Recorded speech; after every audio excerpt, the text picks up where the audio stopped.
دن بدن کھلنے لگا ہے نعمت الاسلام یہ۔ بسم اللہ الرحمن الرحیم۔ صرف 5 منٹ کا مدرسہ قرآن و حدیث کی روشنی میں 72واں دن 12 ربیع الاول۔ نمبر 1 اسلامی تاریخ۔ اصحاب الجنہ باغ والے۔ قرآن کریم کی سورہ قلم میں ایک باغ والے کا تذکرہ آیا ہے۔ یہ یمن کے ایک علاقے زوران کا رہنے والا تھا۔ اللہ تعالیٰ نے اس کو خوب مال و دولت سے نوازا تھا۔ اس کے پاس ایک بہت ہی بڑا باغ تھا۔ اپنی پیداوار کا بڑا حصہ غریبوں اور مسکینوں پر خرچ کیا کرتا تھا۔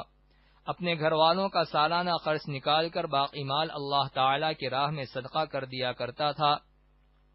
جب اس نیک آدمی کا انتقال ہو گیا تو اس کے لڑکوں نے کہا کہ ہمارا باپ تو بہت بیوقوف تھا کہ اپنی دولت غریبوں پر لٹا دیتا تھا۔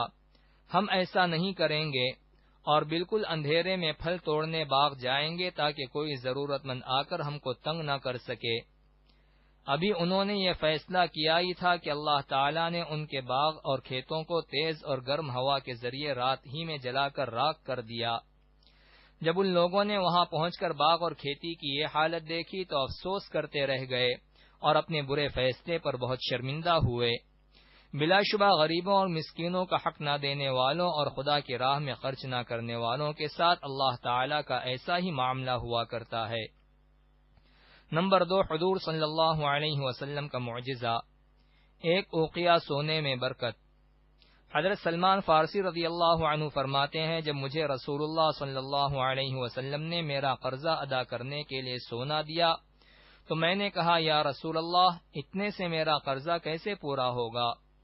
تو رسول اللہ صلی اللہ علیہ وسلم نے اس کو بوسہ دیا اور پھر مجھے دیا اور فرمایا جاؤ اللہ تعالیٰ اس سے تمہارا قرضہ ادا کر دے گا۔ حضرت سلمان فرماتے ہیں کہ میں وہ لے گیا اور اس میں سے وزن کر کے دیتا رہا یہاں تک کہ میں نے اس سے 40 اوقیہ ادا کر دیا۔ نوٹ: ایک اوقیہ تقریباً 40 درہم کے بقدر ہوتا ہے جو تقریباً 3.25 تولے سے کچھ زیادہ ہوگا۔ نمبر 3 ایک فرض کے بارے میں۔ پردہ کرنا فرض ہے۔ قرآن میں اللہ تعالیٰ فرماتا ہے، اے عورتوں تم اپنے گھروں میں ٹھہری رہا کرو اور دور جاہلیت کی طرح بے پردہ مت پھرو۔ خلاصہ: تمام مسلمان عورتوں کے لیے ضروری ہے کہ جب کسی شدید ضرورت کے تحت گھر سے نکلیں تو اچھی طرح بدن اور چہرے کو ڈھانک کر پردے کا خیال رکھتے ہوئے باہر جائیں، کیونکہ پردہ کرنا تمام عورتوں پر فرض ہے۔ نمبر 4 ایک سنت کے بارے میں۔ جہنم کے عذاب سے بچنے کی دعا۔ دوزخ کے عذاب سے بچنے کے لیے اس دعا کا اہتمام کرنا چاہیے۔ یہ نیک بندوں کی دعا ہے جو وہ دوزخ کے عذاب سے بچنے کے لیے پڑھا کرتے تھے۔ ربنا اصرف عنا عذاب جہنم ان عذابها کان غراما انها ساءت مستقرا ومقاما۔ ترجمہ: اے ہمارے پروردگار ہم سے جہنم کا عذاب دور رکھ کیونکہ اس کا عذاب پوری تباہی مچانے والا ہے اور بے شک جہنم برا ٹھکانہ اور بری جگہ ہے۔ نمبر 5 ایک اہم عمل کی فضیلت۔ آنکھوں کی بینائی چلے جانے پر صبر کرنا۔ رسول اللہ صلی اللہ علیہ وسلم نے فرمایا، اللہ تعالی فرماتا ہے جب میں اپنے کسی بندے کو اس کی 2 محبوب چیزوں کی آزمائش میں ڈالتا ہوں اور وہ صبر کرتا ہے تو میں ان 2 محبوب چیزوں کے بدلے اسے جنت عطا کرتا ہوں۔ 2 محبوب چیزوں سے مراد دونوں آنکھیں ہیں۔ نمبر 6 ایک گناہ کے بارے میں۔ مرتد کی سزا جہنم ہے۔ قرآن میں اللہ تعالی فرماتا ہے، یقیناً جو لوگ ایمان لائے پھر کافر ہو گئے، پھر ایمان لائے پھر کافر ہو گئے، پھر اپنے کفر میں بڑھتے ہی چلے گئے تو ایسے لوگوں کو اللہ تعالی ہرگز نہیں بخشے گا اور ان کو سیدھی راہ بھی نہیں دکھائے گا۔ نمبر 7 دنیا کے بارے میں۔ دنیا ہی کو اپنا مقصد بنانے والے۔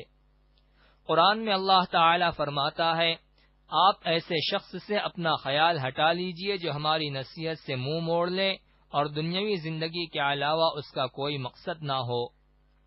ان لوگوں کے علم کی پہنچ یہیں تک ہے، یعنی وہ لوگ صرف اسی دنیا کی چیزوں کے بارے میں جانتے ہیں اور اسی دنیا ہی کو مقصد بنا رکھا ہے۔ نمبر 8 آخرت کے بارے میں کم عذاب والا دوزخی۔ رسول اللہ صلی اللہ علیہ وسلم نے فرمایا، اہل جہنم میں سب سے کم عذاب میں وہ آدمی ہوگا جس کے قدموں کے اٹھے ہوئے تلووں کے نیچے 2 انگارے ہوں گے، جس سے اس کا دماغ اس طرح کھولے گا جس طرح تانبے کی گرم پانی والی ہنڈیا کھولتی ہے۔ نمبر 9 طب نبوی سے علاج۔ زمزم کے فوائد۔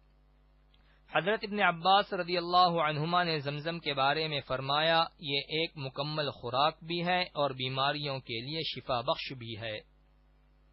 نمبر 10 نبی صلی اللہ علیہ وسلم کی نصیحت۔ رسول اللہ صلی اللہ علیہ وسلم نے فرمایا، مال خرچ کرو اور مال کو ذخیرہ نہ کرو، ورنہ اللہ تعالیٰ تم سے رزق کو روک لے گا، اور لوگوں سے مال کو روک کر نہ رکھو، ورنہ اللہ تعالیٰ تم سے رزق کو روک لے گا۔